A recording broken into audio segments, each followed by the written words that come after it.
People may ask, why do we take such a comprehensive, patient-centered approach? Because every patient deserves more than just a patch. They deserve a chance to recover.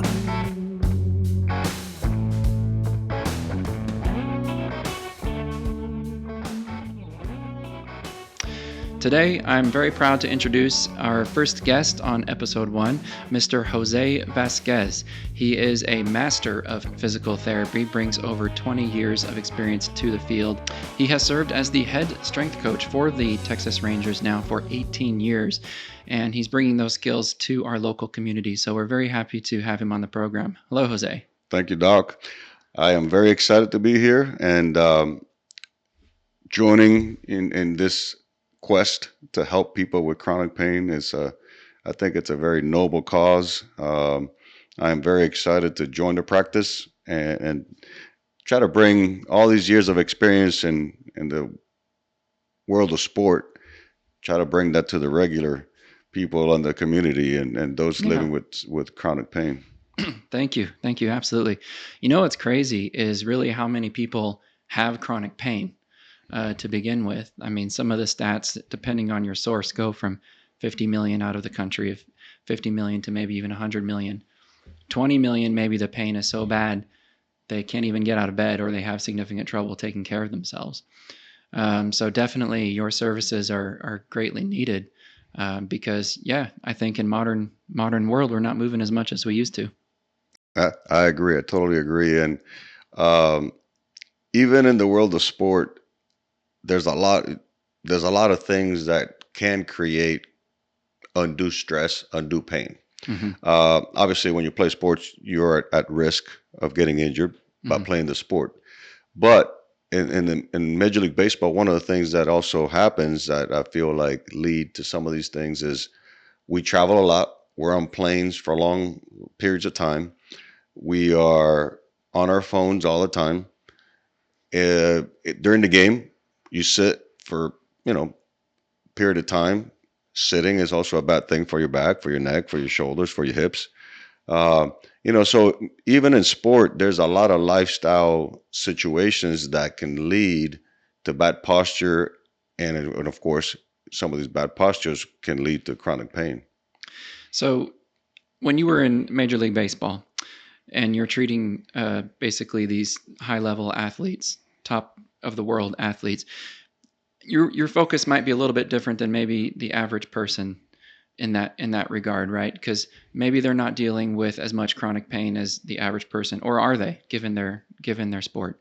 Well, probably the definition of chronic pain for them is different than for a regular person, because if you're a major league pitcher and let's say you're in your late 20s, early 30s, you're probably throwing the baseball thousands and thousands of times. So the wear and tear on the shoulder, I would say it is chronic at this point. And so trying to get these guys to recover from each outing, it is somewhat of a therapeutic effect of treating chronic pain that, they've acquired over the years of playing baseball. Same with anybody that is, let's say in their 50s and 60s and they've been doing a job for 30, 40 years, that activity, that works, the work activities, they add up. And eventually, at some point, the body breaks. So, it depends. For me, chronic pain is not so much about one incident, it's the accumulation of their lifestyle. Absolutely. And I think that's probably true for everybody. We are the sum of our many decisions, right? Of course, some people maybe have a little less luck than others, but but at the end of the day, our behavior matters and it adds up over time. So what does a strength coach do for the Rangers, for example? What is your approach as their acting strength coach? Well, the role of the strength coach in any sport is to take care of the fitness and the preparation of the athlete. So our role is to make sure that athlete is ready for the game, whatever game it is, whether it's baseball, football, basketball. And the second part of that is also be part of the sports medicine team as because they are going to get hurt. So we are part of the sports medicine team as a support for the training staff for any kind of injury, any therapeutic exercise, any follow up, any return to play type of activity. We are also part of that. So our role is not only just fitness and preparation, but also rehab and return to play. Do you work with everybody on the team, or maybe more certain people than others, depending on their position?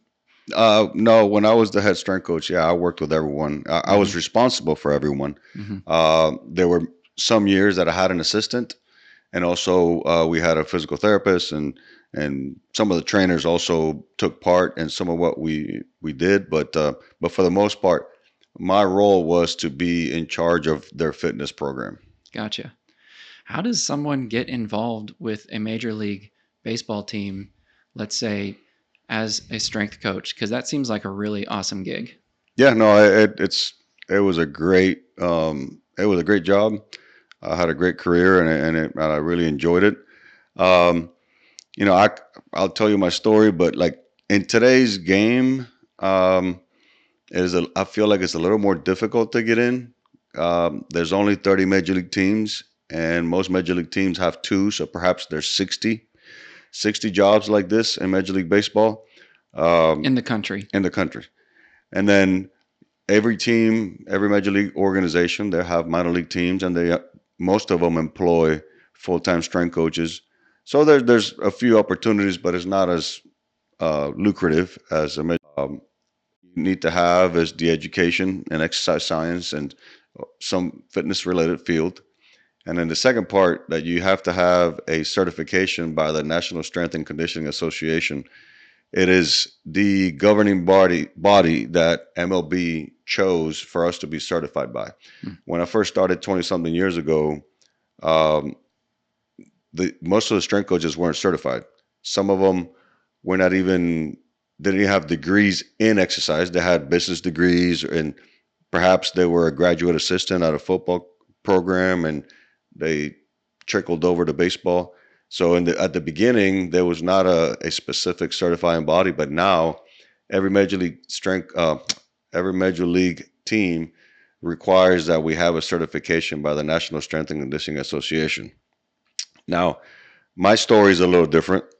Um, I began in baseball, played college baseball, and I got drafted, and I played a few years in the minor leagues. So baseball has been in my life, my whole life. And but my interest in how I ended up in strength and conditioning, my interest really became started because I was interested in fitness. I was always drawn to weight training. Growing up, watching movies like the Hulk or Conan the Barbarian, and some of those movies where those guys were very muscular. Mm-hmm. I always looked at them and I wanted to be like them. So I would, okay, how do I get like that? And so I bought weights. I would watch movies. I bought magazines. I would read about how to make programs, and I would make my own stuff. And I was always drawn to fitness. Uh, but I also played baseball my whole life. So I figured, maybe I can, because when I was growing up, weight training and baseball, they didn't go together. It wasn't popular to do weight training and play baseball. So I was trying to mix the two, and I really wasn't sure what I was doing, but some of it was working, some of it was not. Um, but as I got older, I started to figure out a way to blend the two, and I really really believe it made me a better baseball player because I was stronger and faster because of some of the things that I was doing. And so I continued down that road, study fitness a little bit more, and then when I went to the University of Tennessee and I needed to pick a real degree, um, they had an option to do exercise science. And so I thought, okay, well, I want to know how to work out. I want to know more science. I want to know what it takes to get better. But you're coming at this from a competitive edge. Yeah, yeah. I was doing it mainly. I chose my degree because I wanted to do it for myself. I wasn't thinking I want to be a strength coach or a physical therapist or You're thinking you want to be a baseball player yeah, and be better than other one. exactly. Yeah. I just wanted to be better than the other guys. I mean, when I was at Tennessee, I was always the one that we had 2 scheduled workouts a week, and they were for 45 minutes. I was always the last one, the first one there and the last one to leave. And I was always spending time with the strength coach. Hey, what else can I do? What else can I do? And he would show me other exercises and answer my questions. And You were a gym rat. yeah, I was a gym rat. And so through my relationship with him, he put some ideas in my head that perhaps I could turn this into a career later on. But I was going pro. That was my mindset. I was just going to go play professional baseball, and this was just part of it. And so I got into fitness. I got a degree in exercise science from the University of Tennessee. Went on to play a few years in the minor leagues. And then when I realized that wasn't going to work out, I thought, okay, what else can I do? And so I began to search for jobs, fitness-related jobs, and I found that there weren't that many jobs in sport, mostly football. And a lot of times, We have a lot of jobs now, though. yeah, I would think. Yeah, there's more jobs and they're well defined. I wonder what changed. How did we get from there to where this idea of sports coaching and physical therapy and physical fitness as a guidance back in the day, that was not there, but now it's, I feel like at every high school, every college, at least on some level. Am I wrong? Yeah, no, so that's the difference between today and when I was getting started. No one knew what a strength coach was. Only major football schools knew what a strength coach was. And most of the people that were doing strength and conditioning were in football. They had either played football and stayed on and became a graduate assistant, or there were a football coach. So most football programs had a strength coach, no one else. And so now everyone has one. Everyone. I mean, even the high schools have full-time strength coaches, the big ones. So what's happened is that, like everything,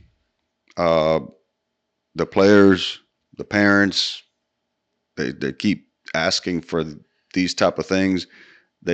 Some of the organizations, some of the owners, some of the general managers, the people that make decisions, players go train with this guy. They come back and they're better, they're bigger, faster, stronger. It's like, hey, what did you do? Oh, I want to see this trainer. And so more and more, at least in my experience, at the big league level, there were more and more guys going to trainers or personal trainers.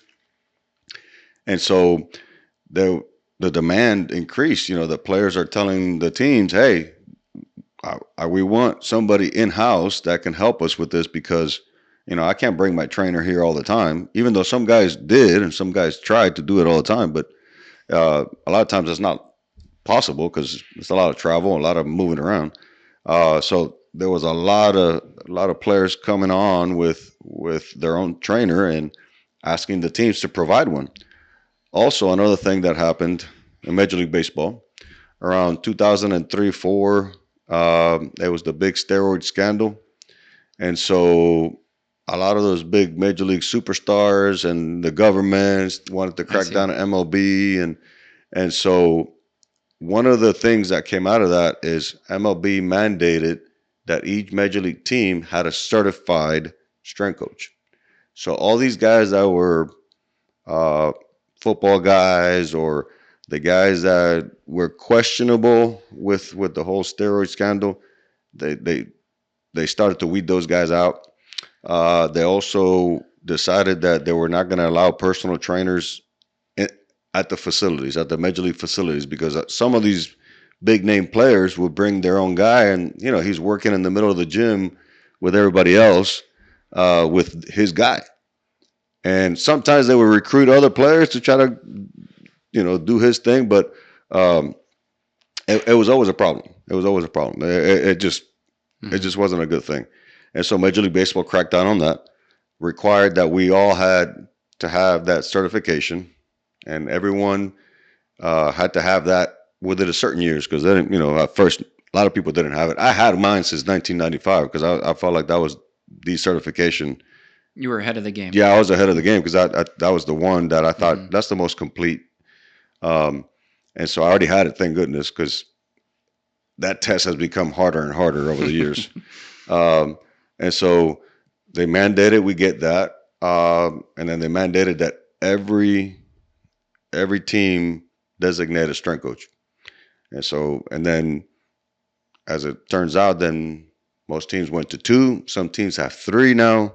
Then also the minor leagues, at times they either didn't have one or it was an intern. Well, interns are always looking for another job. And so there was a lot of turnover and lack of continuity. So same thing. A lot of teams decided to hire full-time strength coaches with benefits and, make it a real job. And so, the demand from the players, the pressure from the government to crack down on steroids, the pressure from MLB to make sure that what we had in Major League Baseball was a clear person, a clear job description for a strength coach or someone to be able to be responsible for the team's fitness program, and also, adhere to major league rules, the kinds of supplements that we provided, the kind of things that we allowed in the weight room. And so we were obviously given a mandate to, hey, you need to follow these rules to be a strength coach in the major leagues. And so it got more organized, and Major League Baseball did a good job of delineating what a strength coach is, and so it's gotten better. And so from there, when high schools and small colleges and some of the other sports, they see what the pros are doing, well, they're like, oh, wait a minute, we need strength coaches. And I also think that with the emphasis of sport today, I mean, there are so many baseball schools, like the private baseball schools. The more that kids participate in sport, the more they get hurt, the more there is a need for educated, knowledgeable people that can help these kids get stronger, right, and be able to participate in sports safely. And so the combination, lot of them are still growing too. Yeah, and the combination. So I say the combination of what happened in Major League Baseball and other sports. The more kids participate in sport, the more injuries happen, the greater the need for educated, experienced people that are going to help these kids stay healthy. So let's say I'm a pitcher for the Rangers, and I get out there and throwing some balls. My elbow starts to hurt. My shoulder starts to hurt. Coach says, go work with Jose. What would that look like over the next 4 weeks, let's say? Or what would our schedule be? Well, the process would be, the doctor checks them out, and a lot of times the way it is now, we get an MRI right away. We're going to see what's under there. Right. They'll work with the trainers. They'll have they'll address the inflammation and pain and those kind of things. Try to also diagnose or decide what we're going to work on. Is it rotator cuff? Is it tightness? Is it mobility? What is it? So kind of get an idea of what we need to work on, and then they get transferred to us, the strength coach. So for the functional strength, okay, what else other than pain and inflammation? Okay, what else do we need to do to make sure this guy can get back to pitching in 4 weeks? So it's a team approach. Doctor sees them, trainer sees them, strength coach sees them, and we all play a role in the player's health. And so the combination of all of us, we put something together that will give that player a schedule or a time frame. All right, in 2-3 weeks we're going to do this. In the next 4 weeks we're going to do that. And so it's basically a team approach of every one of us putting our part into the whole fitness program. In your experience, what is the optimal frequency to work out one particular part of the body?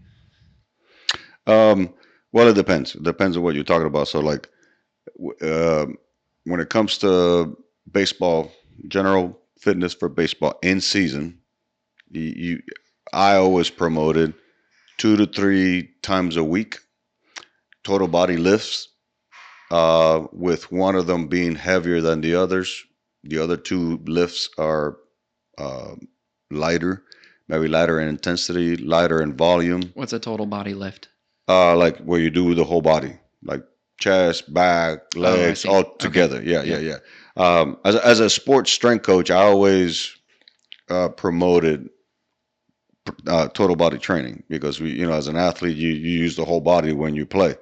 So you wouldn't advocate for leg day, chest day, biceps I day? no. Obviously, some guys prefer that, or a guy's legs are tired, and then we may just do the upper body part. Sure. But as far as like what I recommend, we always recommended total bodies because it is more sport specific, so to speak. What people call sport specific or functional. I think it's better for many reasons. Number one is you use the whole body when you play.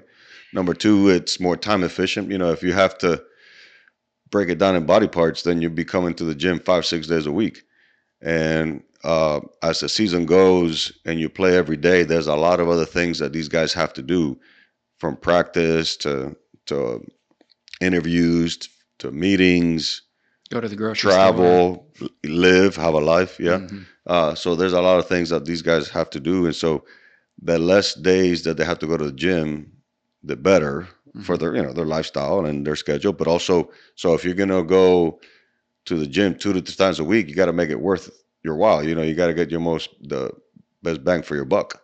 I can't just do a couple of sets of arms and then call it a day and think that that's a workout. I need to kind of get the most out of them in that little time that I got with them, because I know they have a lot more things to do. And so I've always promoted total body lifts. How long does it take to accomplish a total body lift if you're going to consolidate your exercise 2 to 3 times per week? Are you in there all day? No. Like I always try to get it done in 20 to 30 minutes. Really? Yeah. Because in season, if you work out any longer than that, you're going to create undue soreness that you don't need. Okay. The other part of that it sounds like it's not much time, but you want to pick, there's always exercises that are more demanding on the body than others, such as squats, deadlifts, bench press, pull-ups. And so you want to pick those types of exercises. You want to pick the exercises that require the most muscle groups, so that you only do a few sets of those, but you're getting way more benefit out of that than if you just did biceps. So you want to choose your exercises carefully so that each exercise gives you a big, the best bang for your buck. You don't want to really waste time doing smaller accessory lifts that take up your time when you really might not need that. And a lot of times too, it's important to understand that when I'm doing, for example, I'm doing a back squat, not only am I working legs, but I'm working my core. I'm working my shoulders. I'm working my upper back stability. There's other body parts that are involved that are getting work too. Same thing with, like, if I'm doing a bench press, yes, I'm working my chest, but I'm working my shoulders, my biceps, my triceps, my grip. So there's a lot of other things that are being worked on. So it's important to choose the exercises carefully. And it's also important to explain to the players that, hey, you don't need to do 10 more exercises for biceps if we just did, a few sets of pull-ups. And so, oh yeah, that's right. Yeah, I feel it in my biceps. Okay, well, now you don't have to do 2-3 more exercises of bicep because you got them already during the pull-up. So these total body exercises were always about 4 or 5 exercises total. And I always set them up with these 5 categories: a pushing movement, a pulling movement, a squat, a hinge, and a core exercise. So I would pick my best 5 exercises that had the most muscle groups that give me the best bang for my buck, and I would make them as heavy as possible and keep the reps really low, anywhere from 2 to 5 reps per set. So if you keep the reps low, you can you can handle more weight and you don't get as tired. The more reps that you do, the more soreness you create. So it's always, the idea is to work out as intense as you can with the most amount of weight that you can, and rest the most that you can, but you don't want to be spending too much time doing it. So you want to keep it brief and intense, and usually that allows you to go play a game tonight and wake up the next morning and feel okay. So on that note, the rest periods, obviously I think you were referring to the rest between sets. What about rest between days? Is there anything special that you recommend? Ice baths, I know that's in right now. Perhaps some supplements that you might take in between your workout sessions that help you boost your recovery. What was your protocol, I think, for your players back in the day? Well, one of the things that I always saw guys get good results was the cold plunge. Especially here in Texas especially before the roof. Cold plunge seemed to be the most popular. After the game, those guys just ran in there because their legs were shot. Their legs were just so sore, so tired from 3.5 hours of standing around out there and running and whatever. Cold plunge seems to be very popular. It works very well. It's very easy to use. It doesn't require too much technology. You can just use anything at home or whatever, but that seemed to be the most popular and the most effective. As far as supplements, we had everything. I mean, we carried everything, but one of the things that is very important for recovery is post game. There was always some sort of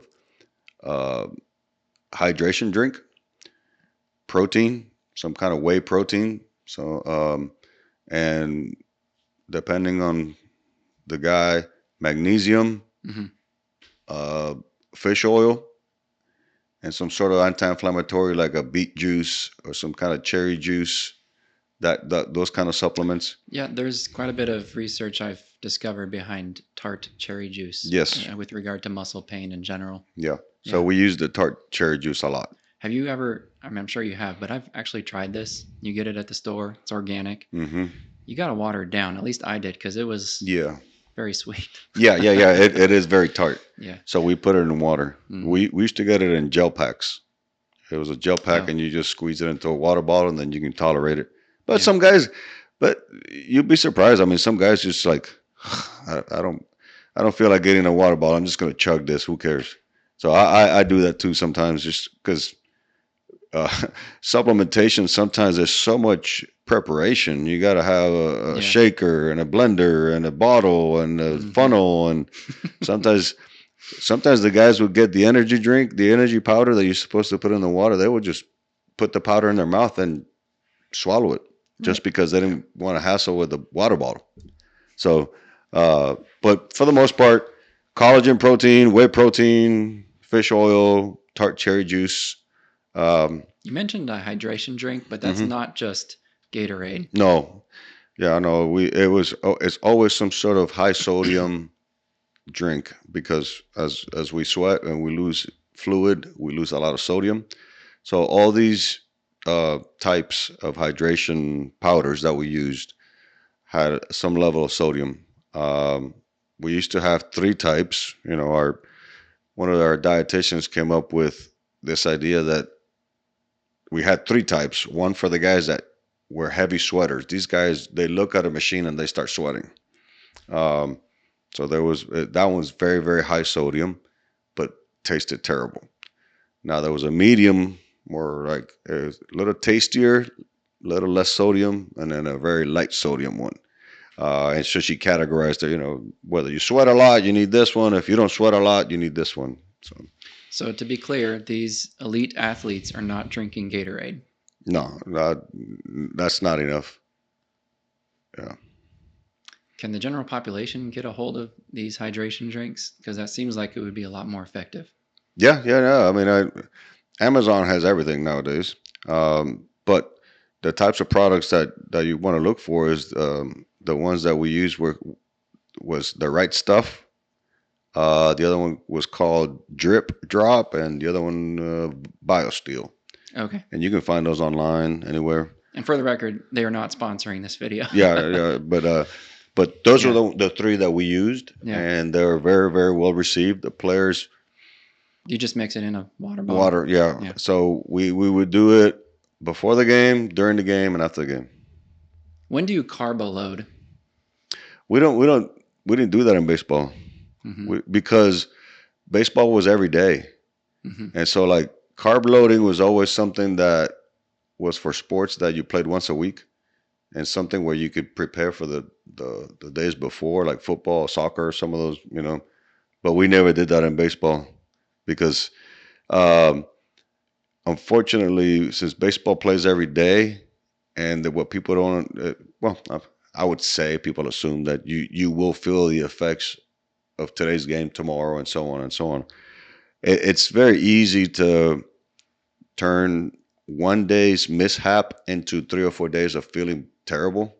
So if you have a really bad eating day or drinking alcohol day, or you had a really hard day where it was very hot and maybe you got a lot of hits and you were on base a lot and you were running a lot, you could be very, very sore, and you could be very sore for 3 or 4 days, but you still got to show up and play tomorrow. So you got to figure out a way to get through it. And you got to figure out a way that, you got to decide that I may not be 100% today. So I got to figure out how to compete at 70% today. And so, what can I do? Sleep more, not work out, maybe do more recovery modalities, maybe more hydration, more supplementation. Obviously that's what we're all there. The medical staff, that's what we're there to try to figure out ways to help these guys get through that. But in baseball, one game can lead to feeling like crap for days.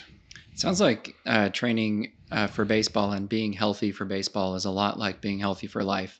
Obviously on a different level, but the pattern of training and recovery might be the same, just to do your daily activities for the normal folks like you and me. Yeah. And the thing that I would say, the takeaway, if I'm a regular person, I'm not a major league player, is that life happens similar to a baseball season. You got to show up every day. You can't take days off work. So what are you going to do? How are you going to manage that day? How are you going to prepare for that day and the next day and the next day? And so my advice for someone listening is that just like the players, they feel different things every day and they still got to show up. You got to do the same.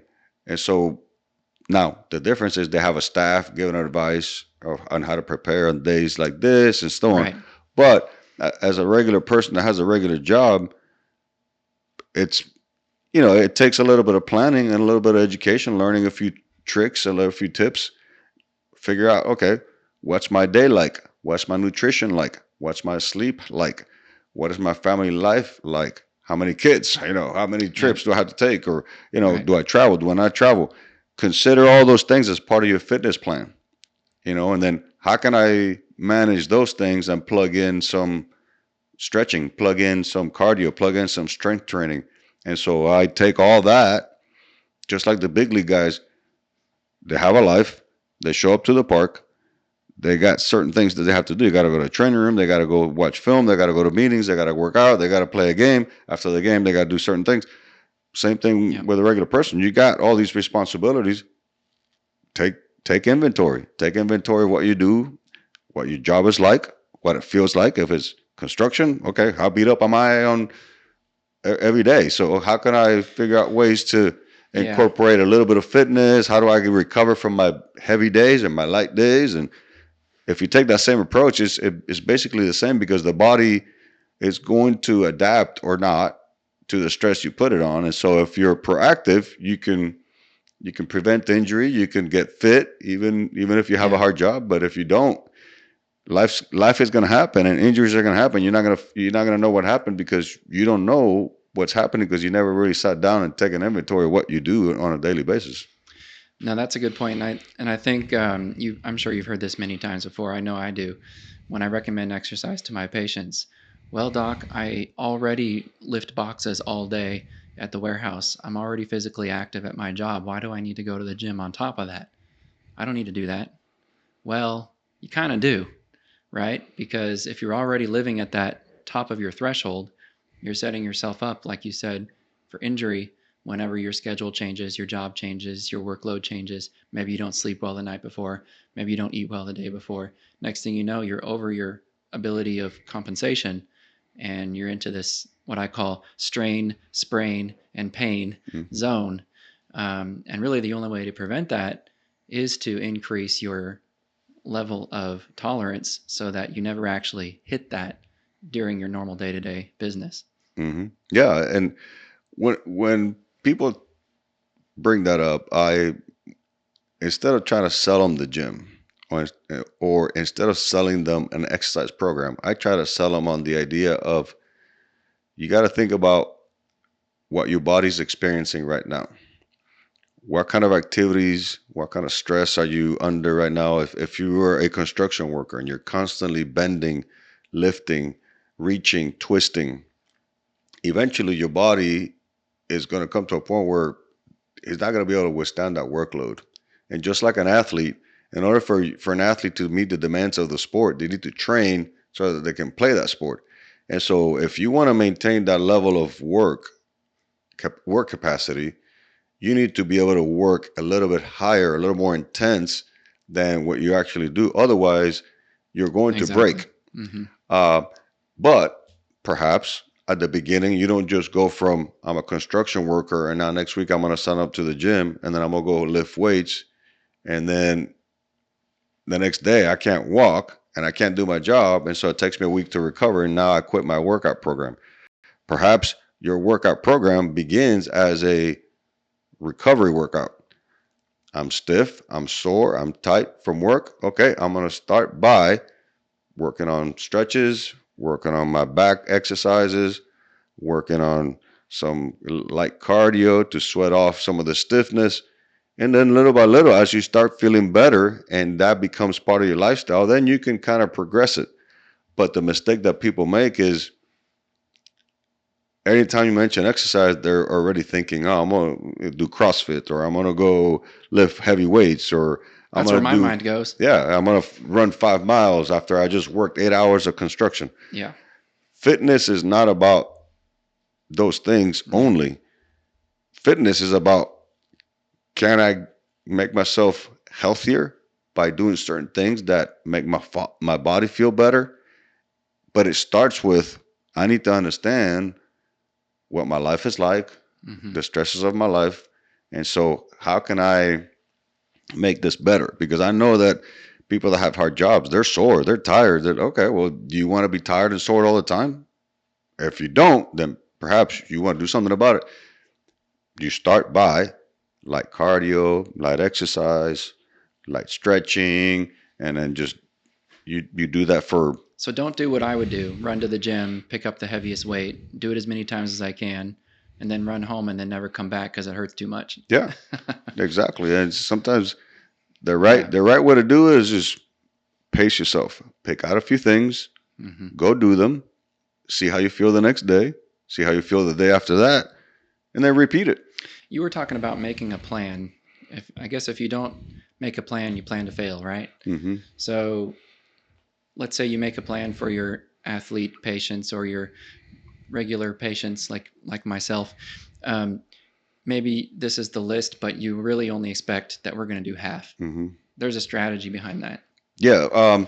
In my experience, I learned that I would make these great plans. I would design a program, and based on the textbooks, and I had all the variables and all the things that the guys would need. And then I'd show up to the gym, and then the guy said, "Oh man, I didn't sleep well last night. My kids were up all night," or, "Oh, my shoulder hurts today." And so right away, there goes my plan. So I had to figure out a way to, okay, I have to adjust this plan as quickly as I can. I got to cut it back so I can get this guy to do something, but not my plan is shot, so I can't just do it. When I was younger, I tried to push it and realized that it just made things worse. And so I learned that every plan I made, I would always keep it loose. I was committed to doing something, but I wasn't attached to what I wrote. And so for many, many guys, as I got to know them, and I realized, oh, this guy's very injury prone. Whatever I had, I would always cut it by 50%, 70%, something. I would cut it a significant amount because I know that this guy might not be able to handle this. So I had my plan, but I was going in with the idea I know I'm going to have to cut. How much, I don't know until I assess him that day or talk to him. But I would suggest same thing with regular people. Unfortunately, a lot of times a regular person that is not a fitness person, the plan that they're going to get, they're probably going to get it from an app, from YouTube, from social media, from something. And they're going to say, oh, yeah, I'm going to start this workout. You don't know what that workout is going to feel like until you actually do it. So my suggestion to you is if you see a program that you like and you're like, man, this looks cool, man, I think I want to do this, do half. Mm-hmm. Do half and live to lift another day, because what happens is they'll do that program and they're like, oh my gosh, I can't move tomorrow. I mean, I can't move today. I can't go to the bathroom. Yep. So because you don't know how that's going to feel like, just because it's on paper, that doesn't mean that you can have the best research, the best workout program ever, but if you've never done it, you're going to be sore. You are going to hurt. Perhaps you don't even know how to do the exercise. That's another thing. You'll see these videos and you'll try the exercise and that hurts your shoulder. Yeah. But you're going to do it because it says 3 sets of 10. And then now you have an injury. Right. So my suggestion is, if you're going to copy somebody's program or if you're going to make a plan, just do half of it and then see what happens. See what happens the next day and the next day. Okay, am I sore? Oh, a little bit. Okay, cool. Yeah. Do the rest. But just be careful with how you plan and where you get that plan from. I think a lot of times too, those types of programs, they're selling a result, right? And we're oriented to having results instantaneously.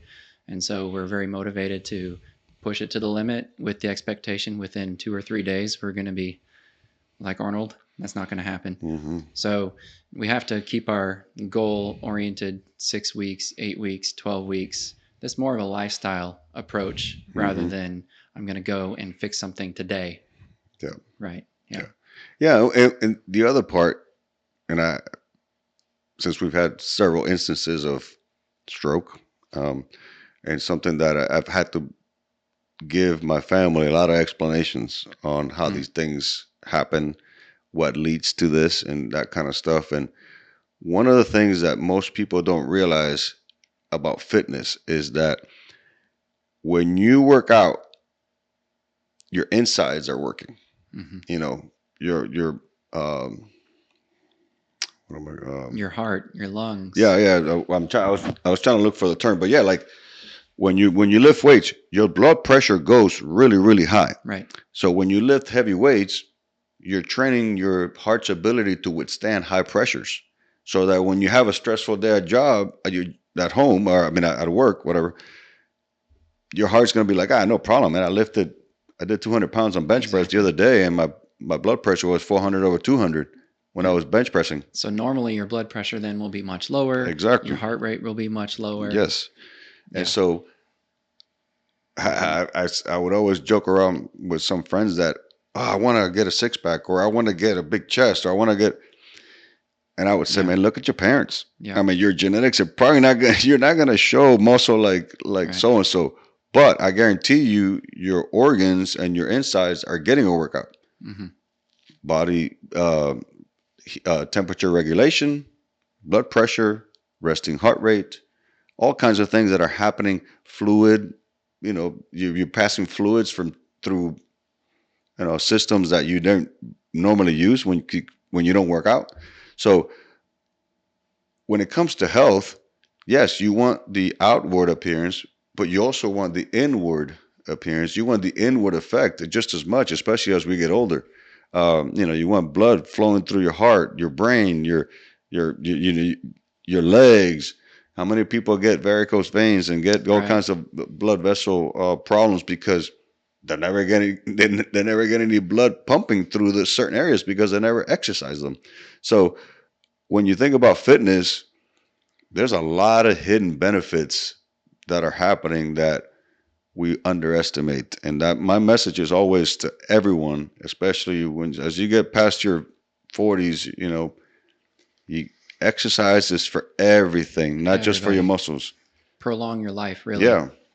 And I think in that way, really, pain is a blessing because it lets you know something's wrong, and it kind of forces you to do something about it. Whereas if all you had was high blood pressure, you may not know it until it's too late. Yeah. And whether it's so check your blood pressure. Everybody. Everybody go check your blood pressure. One thing that I like from a biblical perspective, and not just physiological, but pain, it's a message. Pain is a good thing. Pain can lead you to make the right changes in your life. Whatever it is. Pain is God's designed to send us a signal that something's wrong, that we need to make a change. And so whether it's spiritual or physical, pain is a good thing. You can't ignore pain. And pain can be good when you address it and you learn from it and you make a change. When you ignore it and you just like, I'll deal with it. And next thing you know, you have diabetes. You end up have a stroke. You end up have all kinds of things. It's a teacher. Yeah. Pain is a teacher. Yeah. And so I feel like pain is a very important part of our lives. Pain is a teacher. And when it comes to fitness, you need to address pain. You need to address it. And sometimes addressing pain could be as simple as adding a little bit of exercise in your life or your lifestyle. So absolutely. Well, thank you, Jose. And for those of you listening, like I said in the beginning, if you found this information to be helpful or intriguing, do hit the like button and subscribe for more. I do want to let you know, next week we have the opportunity to sit down with Mr. Colby Lewis. He was a former Texas Rangers pitcher, and he's sat here on this couch and told us a little bit about his experience in the MLB and the health issues also that he had to live with and overcome. So if you find that interesting, do tune in. That'll be next week. Until then, stay safe. Bye-bye.